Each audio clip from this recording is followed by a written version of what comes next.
성전 미문에서 일어난 놀라운 사건 이후에 주어진 말씀이에요.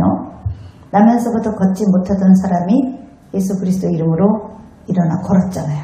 성전 미문에 앉은 안진뱅이. 기억나시죠? 사람들은 놀랐습니다. 충격받았습니다.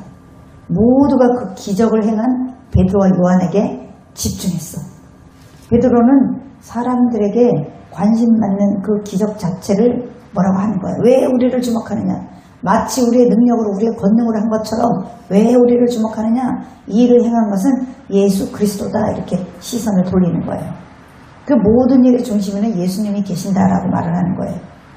그러니까 본문에서 베드로는 한 걸음 더 나아가서 예수님이 그냥 병 고치는 분만이 아니고 능력 있는 분만이 아니라 너희들에게 오래전부터 선지자들에게 약속했던 그 메시아야 이렇게 얘기하는 거예요. 곧 모세가 예언했던 그 선지자, 모든 선지자들이 기다려온 그분, 아브라함에게 약속하신 복의 성취가 바로 예수님 안에서 이루어졌다는 겁니다. 26절 하나님이 그 종을 세워 복 주시려고 너에게 먼저 보내사 너희로 하여금 돌이켜 각각 그 악함을 버리게 하셨느니라. 아멘. 자, 여기 보니까 분명히 복을 주시려고 했어요. 하나님은 우리에게 복을 주시려고 작정하신 분이에요. 이 말씀 속에 참된 복의 비밀이 들어 있습니다. 오늘 이 말씀을 통해서 세 가지를 깨닫기를 바랍니다. 첫 번째는 하나님께로 방향을 돌이키는 것.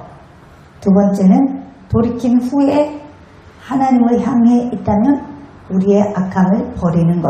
곧 내려놓음이죠. 그리고 세 번째, 이제 어떻게 해야 돼요? 그분을 바라보면서 나는 아무것도 할 수 없는 존재입니다. 하나님이 나를 지켜주시고 나를 하나님의 뜻대로 이끌어 주옵소서. 이렇게 기도가 나오는 거죠. 베드로가 모세의 말을 인용합니다. 22절입니다. 모세가 말하되 주 하나님이 너희를 위하여 너희 형제 가운데서 나 같은 선지자 하나를 세울 것이니 너희가 무엇이든지 그의 모든 말을 들을 것이라. 아멘. 이 말씀은 신명기 18장에서 모세가 예언한 말씀입니다. 나와 같은 선지자 하나를 세울 거다. 하나님이 너희를 위하여 너희 형제 가운데서. 사실 이스라엘 백성들에게 모세는 특별한 인물이었어요. 그는 출애굽의 지도자였고 하나님의 율법을 시내산에서 직접 받은 자였고 그리고 하나님과 직접 대면하여 말했던 인류 최초의 선지자예요. 그죠? 그래서 파님, 엘파님, 제가 예전에 얘기해 드렸어요. 얼굴과 얼굴을 맞대고 이렇게 친밀하게 대화하는 사이. 하나님과 대면하여 말씀을 받은 위대한 선지자가 모세였어요. 그래서 모세가 나 같은 선지자가 올 거야. 이렇게 얘기를 해요. 나 같은 선지자. 그렇게 예언을 했는데 베드로는 지금 그 약속이 예수님 안에서 이루어졌다고 선포하는 거예요. 지금. 이해가 가시죠? 자, 예수님은 수많은 선지자들 가운데 한 분이 아니라 하나님께서 결정적으로 세우신 참된 선지자, 최종적인 계시자라는 뜻이에요. 그래서 하나님의 뜻을 완전하게 예수님은 드러내신 분이다. 자, 구약의 선지자들은 어떻게 했어요? 하나님의 말씀을 받아서 전했습니다. 그러나 예수님은 단순히 말씀을 전달하는 분이 아니라 하나님을 가장 완전하게 나타내신 분이었습니다. 구약의 선지자들은 하나님의 뜻을 부분적으로 전했지만 예수님은 하나님의 뜻을 충만하게 드러내셨습니다. 또 구약의 선지자들은 하나님을 가리키면서 여호와께서 이렇게 말씀하셨지만 예수님은 하나님 아버지의 영광을 친히 몸소 나타내셨습니다. 히브리서 1장 1절로 2절 우리 함께 읽습니다. 옛적에 선지자들을 통하여 여러 부분과 여러 모양으로 우리 조상들에게 말씀하신 하나님이 이 모든 날 마지막에는 아들을 통하여 우리에게 말씀하셨으니 이 아들을 만유의 상속자로 세우시고 또 그로 말미암아 모든 세계를 지으셨느니라. 아멘. 설명 하지 않아도 다 이해가 싹 돼버리죠. 이 말씀이. 마지막 날에는 누구를 통하여? 아들을 통하여 만유를 상속자로 세우시고 또 그로 말미암아 모든 세계를 지으셨느니라. 이거 뭐예요? 창조주 하나님이라는 걸 나타내는 거예요. 자, 하나님께서 옛적에는 여러 부분과 여러 모양으로 말을 했는데 마지막 날에는 누구 때? 선지자를 통하여 말한다 했어요? 아들을 통해서 말한다 했어요? 아들을 통해서 말한다고 선언합니다. 그래서 오늘 본문에서 우리가 가장 먼저 우리에게 요구되는 것은 분명합니다. 이제는 누구 선지자, 어떤 기도받은 자, 어떤 은사자 말을 듣는 것이 아니라 예수님의 말씀을 들으라는 거예요. 그럼 예수님의 말씀은 뭐예요? 예수님의 말씀은 성경이거든요. 자, 여기서 듣는다는 말은 단순히 귀로 듣는 것을 말하지 않아요. 에스겔서 3장 10절 우리가 잘 알고 있죠. 말씀을 어디로 받으라고? 마음으로 받아서 귀로 들어라 라는 거죠. 곧 성경에서 듣는다는 것은 먼저 받아들이는 거예요. 믿는 거예요. 순종하는 거예요.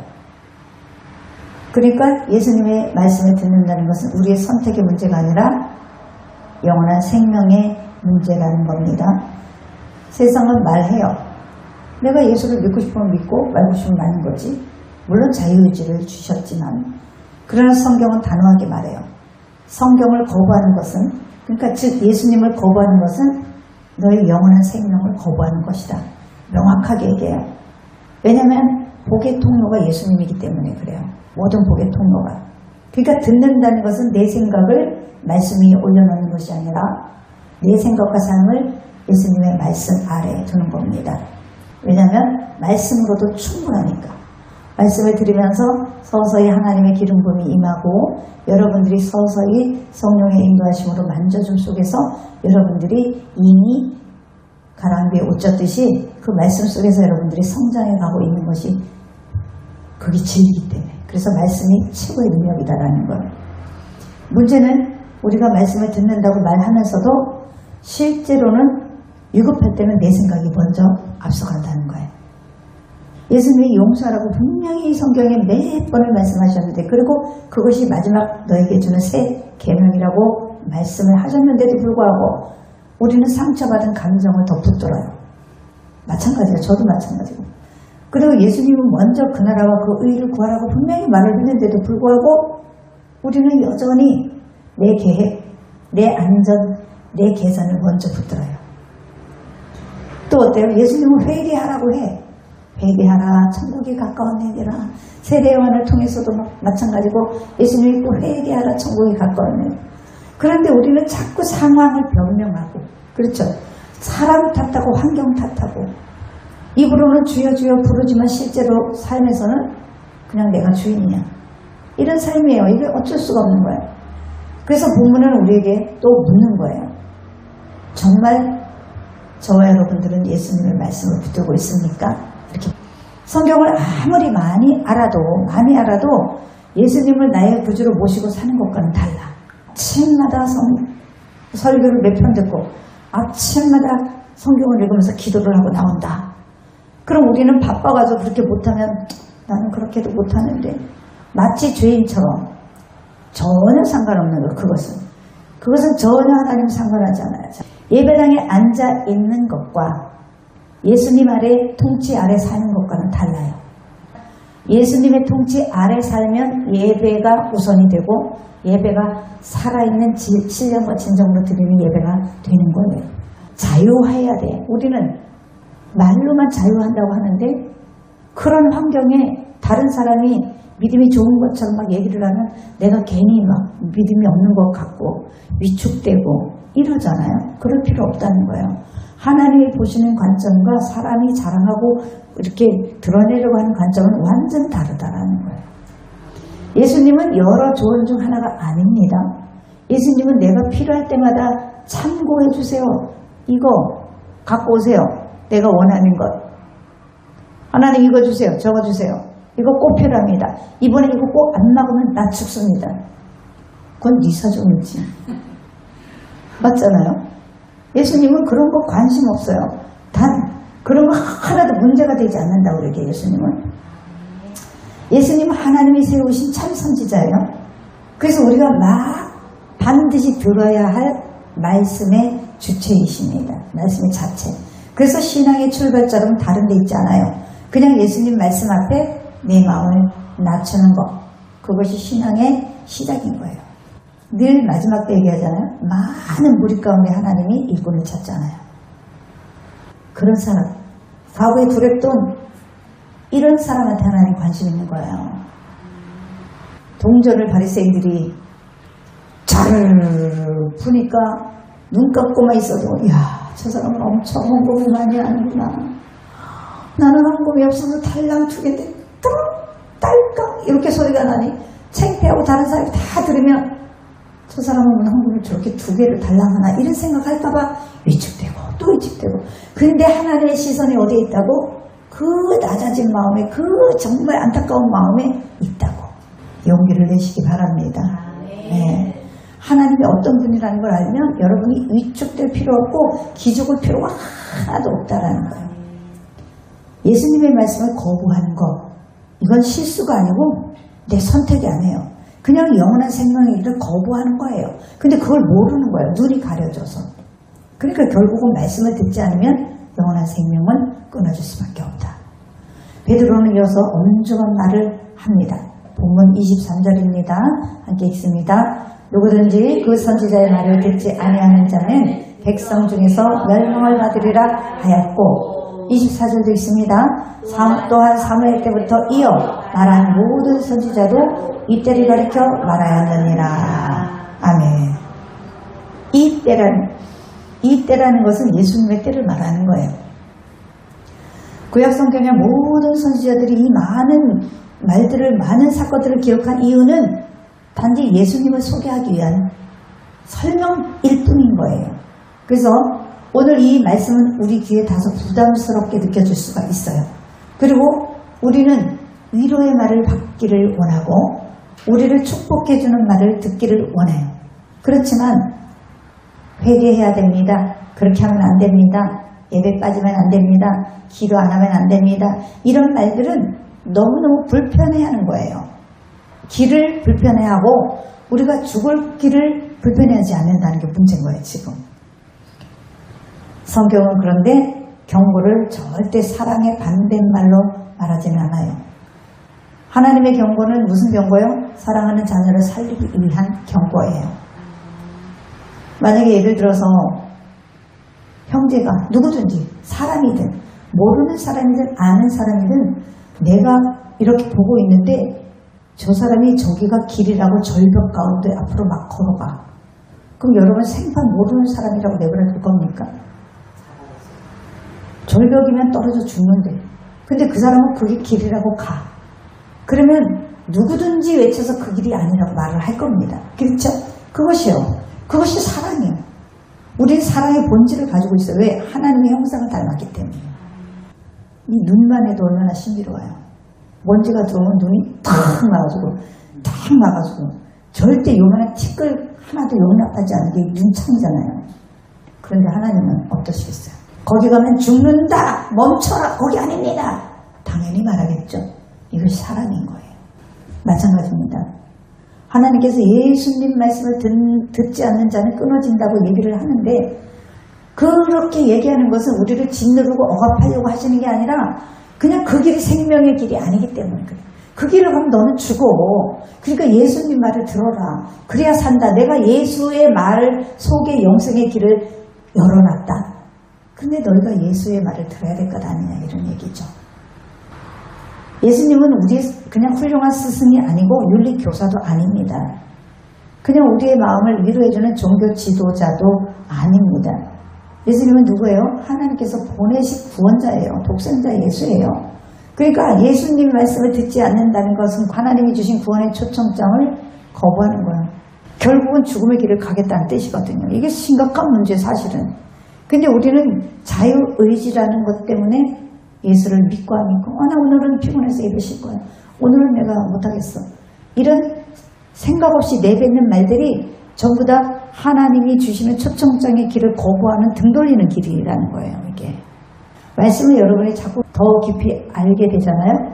그러면 자동적으로 내 몸이 이미 반응을 해. 내 영혼이 이미 반응을 해서 하나님이 좋아하시는 길의 선택을 방향을 찾게 돼 있어요.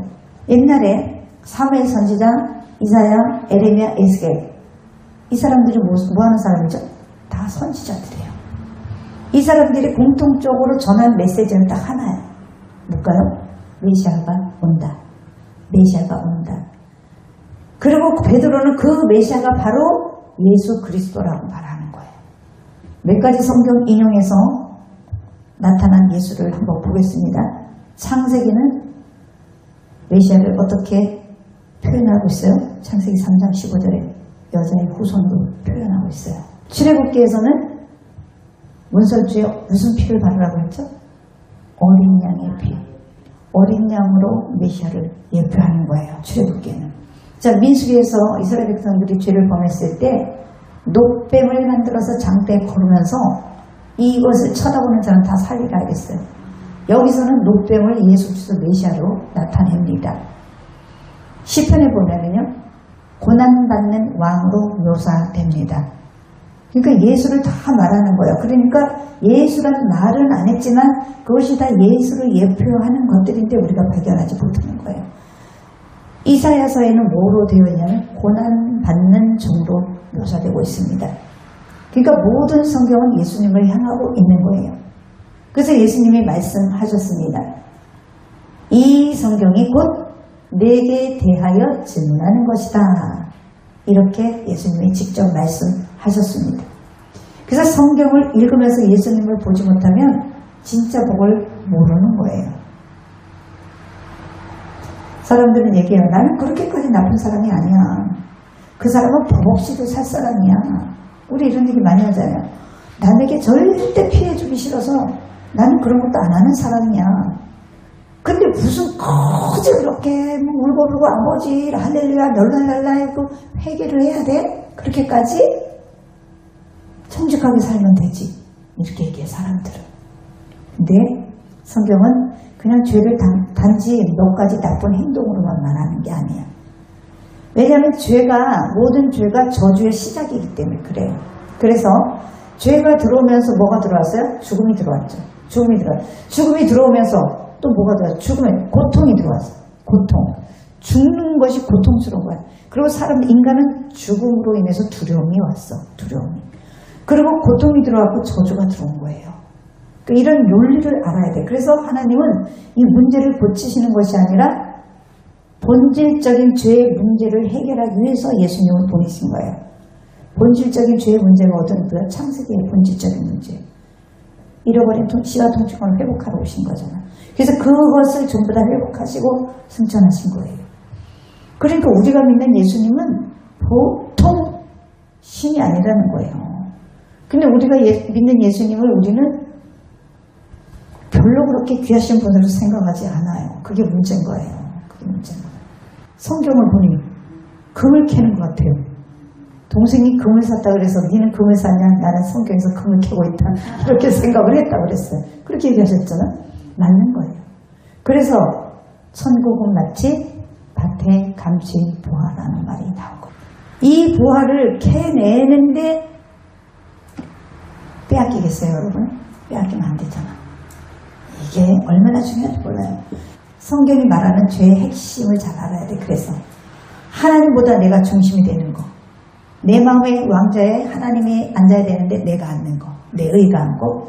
그리고 하나님의 말씀보다도 내 판단을 내가 생각해서 이성으로 판단한 거를 더 신뢰하는 거. 이거 문제인 거예요. 그리고 하나님의 뜻보다 내 욕망을 더 따르는 것. 이것이 죄의 본질이에요. 아담과 하와의 타락도 이런 거예요. 결국은요. 선악과 자체보다 더 본질적인 문제는 뭐였어요? 아담과 하와가 하나님 말씀을 신뢰하지 않고 자신이 선과 악의 기준이 되려고 했던 거. 하나님과 같이 될 거야. 마귀가 이렇게 꼬셨잖아요. 그러니까 죄는 언제나 하나님의 왕좌에 내가 앉으려고 하는 거야. 그게 사탄의 본질이거든요. 하나님을 대적하잖아요. 내가 예수님 말씀을 듣지 않는다는 것은 그냥 단지 불순종을 하나 추가하는 것이 아니라 하나님 필요 없어요. 내가 필요한 거 얘기하면 그냥 주시고 길은 내가 알아서 갈게요. 이 뜻인 거야. 이게 얼마나 무서운 말인지 몰라요. 사랑하는 여러분, 매우 위험한 상태다. 이런 거는. 교회 오래 다녔다고 해서 자동으로 안전해지는 게 아니야. 그죠? 성경의 언어를 열심히 달달 외우고 성경의 말씀을 달달 외우고 열심히 다른 사람 말을 설교를 많이 들었다고 해서 괜찮은 것도 아니야. 진짜 내 중심이 하나님께 향해 있고 그분을 높이는 내 마음의 중심을 내어드렸는가가 중요한 거예요. 여전히 내 아집과 내 고집과 내 판단과 이런 걸 가지고 있다면 그분은 아무리 열심히 설교를 듣고 아무리 성경을 많이 읽어도 자기 중심 자기가 왕인 거예요. 단지 이건 참고만할 뿐이에요. 봉사도 마찬가지고 예물 드리는 것도 마찬가지고 다 내 마음이 중요해요. 그래서 잠언서 4장 23절에 무릇 지킬 만한 것보다 내 마음을 지켜라. 생명의 근원이 이에서 나옵니다. 아멘. 사탄과의 싸움은 마음 전쟁입니다. 마음의 왕자를 빼앗기 위한 전쟁이에요. 그래서 사탄이 내 마음을 차지하면 하나님과 멀어지고 하나님을 내 마음의 왕자에 모시면 사탄은 물러가게 돼 있다. 이런 논리입니다. 중요한 것은 한 가지입니다. 자, 나는 지금 예수님의 말씀 아래 살고 있는가요? 말씀을 드릴 때 찔림이 있어. 뭔가 찔림이 있어서 이걸 회개해야 되는 거네. 그런데 회개하지 않아. 뭔가 찔림이 있어. 하나가 그걸 끊어야 되는구나. 만약에 이런 생각이 들었다면 그래서 끊으려고 노력을 해야 되는데 성전에서는 찔림을 받았는데 딱 나가면 잊어버려. 이것이 사랑인 걸 뭐 어떻게 할 수가 없어요. 그리고 내가 이거를 순종해야 되는 걸 분명히 아는데도 내 형편, 내 감정, 내 자존심 때문에 붙들고 있는 거예요. 오늘 본문은 우리를 막 흔들어 깨우는 거예요. 예수님은 장신용이 아니구나. 주일에만 모셔두는 상징적인 주님도 아니시구나. 바로 예수님은 내 삶의 전체를 다스리시는 분이시구나라는 걸 깨닫게 되는 거예요. 그래서 주님의 말씀을 가볍게 여기는 행동들을 멈추게 돼요. 조금씩 변해가는 거예요, 이게.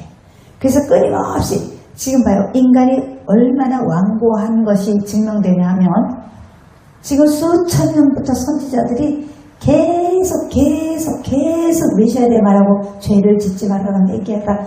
계속 하나님 말씀에 순종해라, 들어라 이런데도 지금까지 계속 같은 얘기를 하잖아요. 그러니까 인간이 얼마나 완악한지 알죠.